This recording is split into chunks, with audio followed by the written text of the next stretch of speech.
City Ravi ಅವರ ವಿರುದ್ಧ ಅವಾಚ್ಯ ಶಬ್ದಗಳ ಬಳಕೆ ಮಾಡಿರುವ ಶಾಸಕ ಪಿಎಂ ನರೇಂದ್ರ ಸ್ವಾಮಿ ಅವರು ಬಹಿರಂಗ ಕ್ಷಮೆಯಾಚಿಸಬೇಕು ಎಂಬ ಬಿಜೆಪಿ ಮುಖಂಡರ ಒತ್ತಾಯ ಹಾಸ್ಯಾಸ್ಪದ ಎಂದಿರುವ ಕಾಂಗ್ರೆಸ್ ಮುಖಂಡರು ಭಾರತ ಧ್ವಜವನ್ನು ಅಪಮಾನಿಸಿರುವ ಸಿಟಿ ರವಿ ದೇಶದ ಜನರ ಕ್ಷಮೆಯಾಚಿಸಬೇಕು ಎಂದು ತಾಕೀತು ಮಾಡಿದ್ದಾರೆ.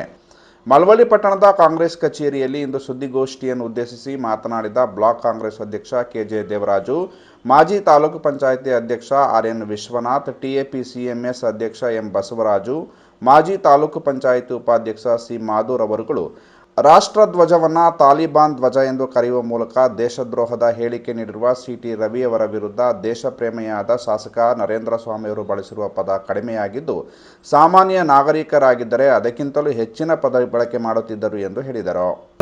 ನಮ್ಮ ಸನ್ಮಾನ್ಯ ಸಿಟಿ ರವಿ ಅವರಿಗೆ ನಮ್ಮ ಧ್ವಜನ ತಾಲಿಬಾನ್ ಧ್ವಜದ ಬಗ್ಗೆ ಹೋಲಿಸೋದಕ್ಕೆ ನಮ್ಮ ನಾಯಕರಾದಂಥ ನರೇಂದ್ರ ಸ್ವಾಮಿ ಅವರು ದೇಶದ ಪ್ರೇಮ ಇಟ್ಕೊಂಡು, ರಾಷ್ಟ್ರ ಪ್ರೇಮ ಇಟ್ಕೊಂಡು, ಧ್ವಜದ ಪ್ರೇಮ ಇಟ್ಕೊಂಡು ಅವರು ಎರಡು ಮಾತನ್ನ ಆಡಿದ್ದಾರೆ. ಅದೇ ತಪ್ಪೇನಿಲ್ಲ. ಅವರು ನಮ್ಮ ನಾಯಕರು ಸದ್ಯ ಅಷ್ಟಾರು ಎರಡು ಸಿಂಪಲ್ ಆಗಿ ಆಡಿದ್ದಾರೆ. ಬೇರೆಯವರು ಏನಾದ್ರು ಎದುರು ಸಿಕ್ಕಿದ್ರೆ ಅವ್ರಿಗೆ ಸಿಟಿ ರವಿ ಅವ್ರಿಗೆ ಹುಚ್ಚೆದ್ದು ದೇಶದ ಪ್ರೇಮ ಇರೋರು ಆ ಮಾತಲ್ಲಿ ಆಡೋದು ಅವ್ರಿಗೆ ಬೇರೆ ಮಾತನ್ನೇ ಆಡ್ತಾರೆ. ಅದರಿಂದ ನಮ್ಮ BJP ನಾಯಕರು ಕೇಳಕ್ಕೆ ಇಷ್ಟಪಡ್ತೀನಿ. ಅವ್ರು ಹೇಳ್ತಾರೆ ಕಾಂಗ್ರೆಸ್ನವ್ರಿಗೆ ಸಂಸ್ಕೃತ ಗೊತ್ತಿಲ್ಲ ಅಂತ ಹೇಳ್ತಾರೆ. BJP ಅವರು ಫಸ್ಟು ಅವ್ರು ಕಲಿತರೆ ಇಡೀ ನಮ್ಮ ದೇಶನೇ ಉದ್ಧಾರ ಆಗುತ್ತೆ ಅಂತ ಈ ಸಂದರ್ಭದಲ್ಲಿ ನಾನು ಹೇಳಕ್ಕೆ ಇಷ್ಟಪಡ್ತೀನಿ. ಅವ್ರು ಹೇಳ್ತಾರೆ ಹಿಂದೂ ಧರ್ಮ ಅಂತ. ನಾವೆಲ್ಲ ಹಿಂದೂ ಧರ್ಮದವರು, ಹಿಂದೂಗಳೇ ಅಲ್ಲ. ಅವರವರ ಧರ್ಮ ಅವ್ರವ್ರಿಗೆ ಇತ್ತು. ನಾವೆಲ್ಲ ಹಿಂದೂಗಳಲ್ವ, ನಾವು ದೇವ್ರ ಪೂಜೆ ಮಾಡಲ್ವ, ನಾವು ಹನುಮಂತನ ಪೂಜೆ ಮಾಡಲ್ವ, ರಾಮನ ಪೂಜೆ ಮಾಡಲ್ವ. ಹಳ್ಳಿಲೆಲ್ಲ ಸಣ್ಣವರು ಹಿಂದೆಲ್ಲ ಆರ್ಮಣಿ ತಪ್ಪಲ ಬಾರಿಸ್ಕೊಂಡು ಹಳ್ಳಿನೆಲ್ಲ ಸುತ್ಕೊಂಡು ಒಂದು ದೀಪ ಕಂಬ ಇಟ್ಕೊಂಡು ಎಲ್ಲ ಭಕ್ತಿ ಮಾಡ್ಕೊಂಡು ಮಾಡ್ತೀವಿ. ಅವರೇನು ಅಲ್ಲ.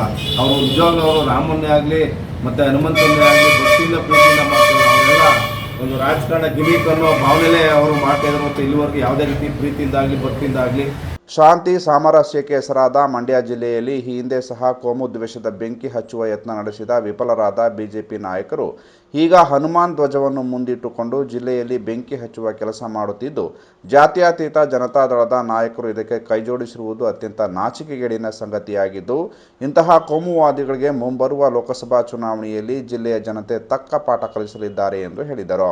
ರಾಜ್ಯ ಮತ್ತು ದೇಶ ಅಭಿವೃದ್ಧಿ ಆಗ್ತದೆ ಅಂತಕ್ಕಂಥ ಒಂದು ತೀರ್ಮಾನ ಆಗೋಗಿದೆ.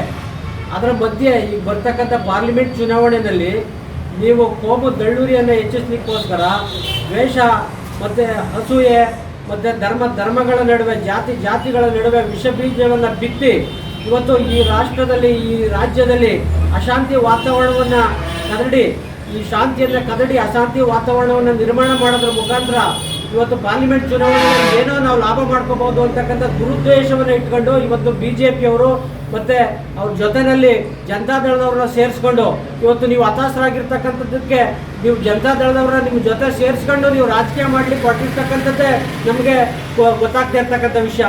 ಹಾಗಾಗಿ BJP ಅವರು ಇವತ್ತೇನು ರಾಷ್ಟ್ರ ಧ್ವಜಕ್ಕೆ ಗೌರವ ಕೊಡೋದನ್ನ ಬಿಟ್ಟು ರಾಷ್ಟ್ರ ಧ್ವಜವನ್ನು ತಾಲಿಬಾನ್ ಧ್ವಜಕ್ಕೆ ಹೋಲಿಕೆ ಮಾಡಿ ಮಾತನಾಡ್ತಕ್ಕಂಥದ್ದು ಖಂಡನೀಯ. ಇವತ್ತು ಕಾಂಗ್ರೆಸ್ ಪಕ್ಷದ ವತಿಯಿಂದ ನಾವು ಮಳವಳ್ಳಿ ತಾಲೂಕು ಘಟಕದಿಂದ ಅದನ್ನು ನಾವು ಶಾರಾಸಟ್ಟಾಗಿ ಖಂಡಿಸ್ತೀವಿ. ಹಾಗಾಗಿ ಎಚ್ಚರಿಕೆಯನ್ನು ಕೊಡ್ತಾ ಇದ್ದೀವಿ. ರಾಷ್ಟ್ರ ಧ್ವಜಕ್ಕೆ ನೀವು ಅವಮಾನ ಮಾಡಿರ್ತಕ್ಕಂಥವ್ರು ಈ ರಾಜ್ಯದ ಜನನ ಕ್ಷಮೆ ಕೇಳಬೇಕು ಸಿಟಿ ರವಿ ಅವರೇ. ಯಾಕೆ ಅಂತ ಹೇಳಿದ್ರೆ ಈ ರಾಜ್ಯದಲ್ಲಿ, ಈ ರಾಷ್ಟ್ರದಲ್ಲಿ ರಾಷ್ಟ್ರ ಧ್ವಜಕ್ಕೆ ಇವತ್ತು ಈ ದೇಶ ನಿರ್ಮಾಣ ಆದ ಕಾಲದಿಂದ, ಬ್ರಿಟಿಷರಿಗಿಂತ ಪೂರ್ವ ಕಾಲದಿಂದ ನಮ್ಮ ರಾಷ್ಟ್ರ. ಈ ಸಂದರ್ಭದಲ್ಲಿ ತಾಲೂಕು ಪಂಚಾಯಿತಿ ಅಧ್ಯಕ್ಷರಾದ ಪ್ರಕಾಶ್ ಪುಟ್ಟಸ್ವಾಮಿ, ಯುವ ಕಾಂಗ್ರೆಸ್ ಅಧ್ಯಕ್ಷ ಕೃಷ್ಣಮೂರ್ತಿ, ಶಿವಮಾದೇಗೌಡ, ಬ್ಲಾಕ್ ಕಾಂಗ್ರೆಸ್ ಅಧ್ಯಕ್ಷನ SC ST ಅಧ್ಯಕ್ಷ ಶಾಂತರಾಜು ಸೇರಿದಂತೆ ಹಲವರು ಉಪಸ್ಥಿತರಿದ್ದರು.